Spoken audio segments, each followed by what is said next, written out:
Hey everyone. We are right in the middle of a massive foundational pivot in the AI industry.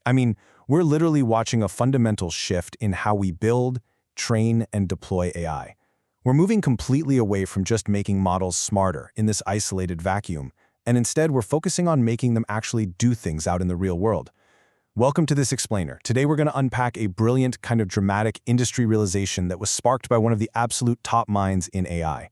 If you've been sitting there wondering, why just pumping more and more data into large language models isn't the magic bullet anymore, well, you are in the exact right place. Let's get into it. To really wrap our heads around this shift, we need to talk about Junyang Lin.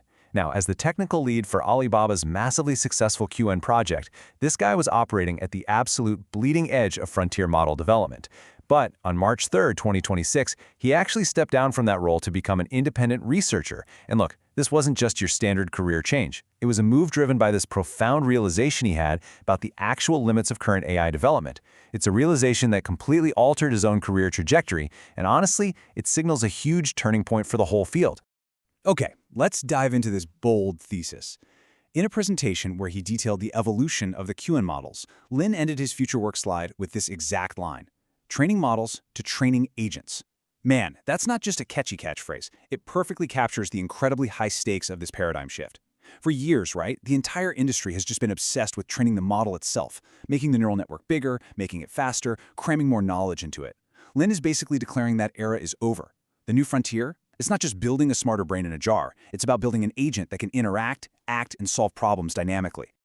But to really grasp why this shift is absolutely necessary, we've got to look at what they had already achieved. The Qwen 3 family, it's an absolute powerhouse of traditional model engineering. We're talking about model scaling all the way from 0.6 billion parameters up to these massive 235 billion parameter mixture of expert models. These things can handle up to 128,000 tokens of context. And the MOE models dynamically activate 8 out of 128 experts per token. Honestly, those are staggering, state-of-the-art technical specs. But here's the kicker. Despite all this incredible engineering muscle, they hit a total brick wall, a fundamental architectural roadblock, when they tried to make these models actually think. And this brilliantly illustrates the core problem. They actually tried to build hybrid thinking directly into the models themselves. And what do they find? They found that the two modes pull in completely opposite directions. It's like a tug of war. On one hand, you have instruct mode.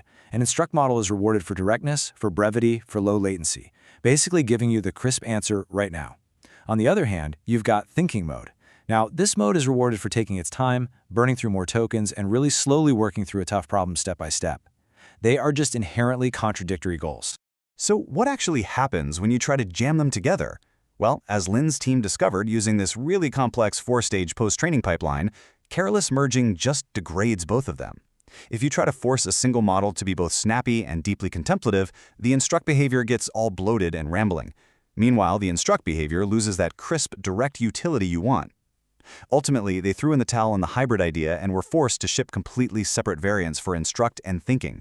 It proved a vital lesson. Simply adding a longer internal reasoning trace does not magically make a model smarter across the board. Section 1. 2 eras of thinking: reasoning versus agentic. So, what exactly is the difference between these two eras? Honestly, it all boils down to the evolution from internal deliberation to external action. Think of reasoning thinking kind of like a student taking a closed-book written exam. Standard reasoning models, they just sit there, they deliberate internally using this long chain of thought, and then they spit out one single answer. There's zero connection to the outside world in that loop. Agentic thinking, though, that is like an engineer sitting at a workstation. The system actively interacts with its environment, it takes actions, it sees the result of those actions, and it loops back. It thinks in order to act. Let's move to and see how this builds into a concrete step-by-step example. Just imagine an AI trying to fix a broken piece of code. An agentic system doesn't just blindly guess the fix. No, first it plans. It locates the failing test. Second, it acts. It actually runs the test harness right inside a sandbox. Third, it observes by reading the real error and the exit code. And fourth, it revises its hypothesis if it messed up. Maybe it goes and inspects an imported module before it tries acting again. It just repeats this cycle over long horizons until those tests finally pass. Now, to pull that off, agentic systems have to juggle incredibly complex tasks that pure reasoning models just completely avoid. An agent has to decide when to actually stop thinking and just do something, take an action. It needs to know exactly which tool to invoke and in what specific order. On top of that, it has to incorporate these noisy, totally unpredictable observations from the real world, all while maintaining coherence across dozens of conversational turns and tool calls without, completely losing the plot. Section 2. Action in practice and test time scaling. So how does this whole theoretical shift actually play out in reality? In practice, this distinction fundamentally changes how you build specialized AI. For coding agents, thinking isn't just about writing a block of code anymore. It's about actively navigating massive codebases, executing error recovery when things break, and orchestrating various testing tools. And for deep research agents, like Qwen's own deep research demo, for instance, the system isn't just generating a long essay from its static internal memory. It is actively breaking down your prompt into subqueries, calling out to search engines, reading those results, dropping the weak sources, and returning fully grounded citations. Now, what's really interesting about this slide is the math behind this whole process. It's something known as test time scaling. As Lin highlighted using the Math Vision benchmark, there is a very direct trade-off happening here. Look at this. At 4,000 tokens of thinking, the accuracy was 43.5%. At 8,000 tokens, it bumped up to 45.6%. And by 24,000 tokens, it hit 48.1%. So you are quite literally buying accuracy, but you're doing it at the strict, very expensive cost of latency and compute tokens. The entire goal of agentic thinking is to spend that massive token budget way more wisely. You do that by testing ideas against the real world rather than just endlessly deliberating in a void. Section 3. The infrastructure challenge. Because guys, moving to agents is absolutely not just a modeling problem, it is a massive, incredibly harsh engineering problem. Unlocking this capability introduces these severe infrastructure bottlenecks that are frankly holding this entire new frontier back right now.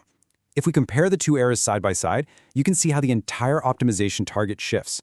In the reasoning era, you judge success by verifiable answers in math or logic, and the core object of your training was just the model itself. Simple. In the agentic era, you judge success by sustained progress in a messy, interactive environment. That means the core object of training is no longer just the model, it is the model plus the harness it lives in.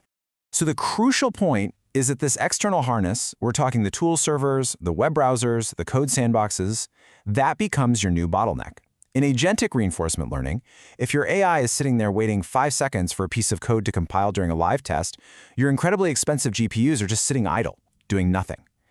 To prevent these massive drops in GPU utilization, engineers are having to completely decouple the training infrastructure from the serving infrastructure. Without cleanly separating them, an agent waiting on a live test just completely stalls the whole system.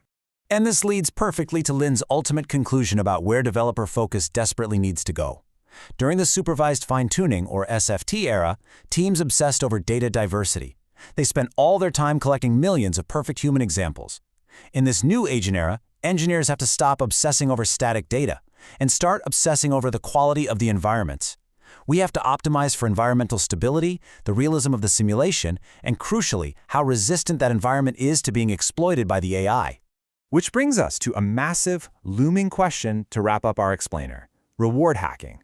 When an AI agent realizes it can achieve its goal faster by, say, exploiting a bug in the code sandbox or cheating the tool server instead of actually solving the problem, you better believe it will do it. As Junyang Lin warns, giving these models real tool access vastly enlarges the attack surface for spurious optimization. As we transition from training models in a little safe box to unleashing agents out in the real world, the biggest challenge won't just be making them smart enough to use tools. It's going to be ensuring they use those tools to actually do what we want. It's wild to think about, right? So how do we keep them from gaming the system? Keep that in mind as we watch this incredible paradigm shift unfold.